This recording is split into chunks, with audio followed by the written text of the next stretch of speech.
How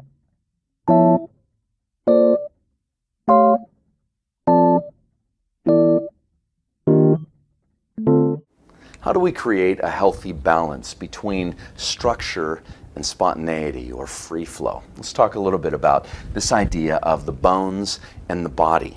The bones hold up the body. The bones, in a sense, are the rigid superstructure of the body. They're like the steel girders that hold a building together. They contain, they order, they administrate, they organize the flow, the organs, the muscles, the fluids of the body. They give it somewhere to go. They connect it all together and give it motion.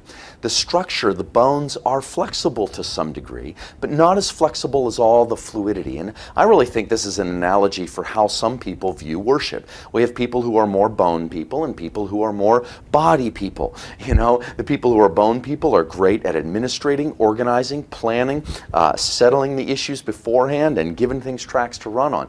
The more body people are wanting just to be fluid and move around and flex their muscles and try new things and experiment with their hands and toes. You know, we need both. When we think about building a worship set, or when I'm thinking about leading a set as a worship leader, I'm thinking about the bones and the body. I make a plan, and 90 to 100% of the time, I just simply stay with the plan. I execute what I believed God spoke to me in terms of the songs, the flow that I was connecting the songs with, and the direction that those songs were going in.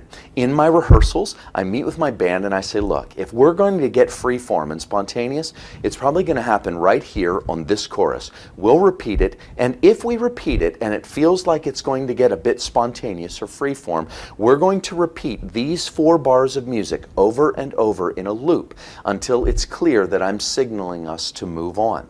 I prepare my band to handle that by thinking in terms of giving them the bones of the set and then moving on to the body. So if we have the bones,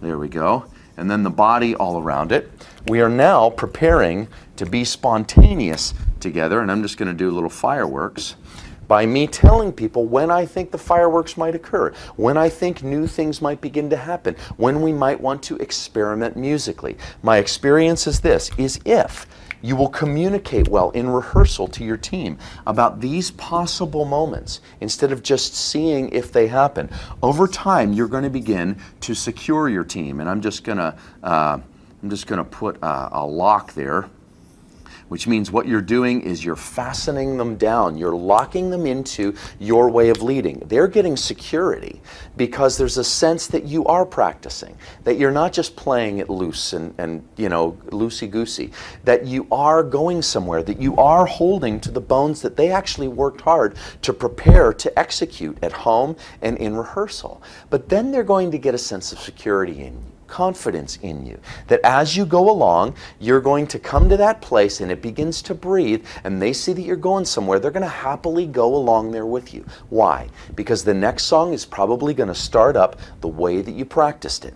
You're going to move through the set according to the plan, and then you're going to be spontaneous out of that. Finally, this idea of passion and restraint. And of course, there's a nice fire for passion, and now here's a rein on a horse.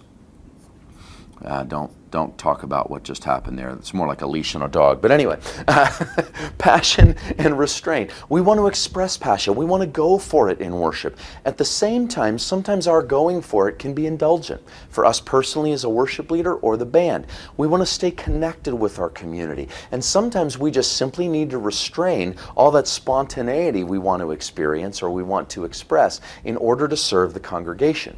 I would also say, for those who are very good at restraining those types of things, sometimes what your congregation and community needs is a breathing moment of spontaneity, musically, instrumentally, maybe a chorus or a phrase sung over and over, maybe silence as they go through the set so that they can breathe in their corporate worship together as the family of God. So let it breathe in free flow, but also hold to the plan. Most of the time when I'm in doubt, I stick to the plan, because I believe that God is in the songs simply as they are sung, that He's moving through those songs, that we're responding to God in the midst of those songs or through the different liturgies that we use. Prepare to be spontaneous.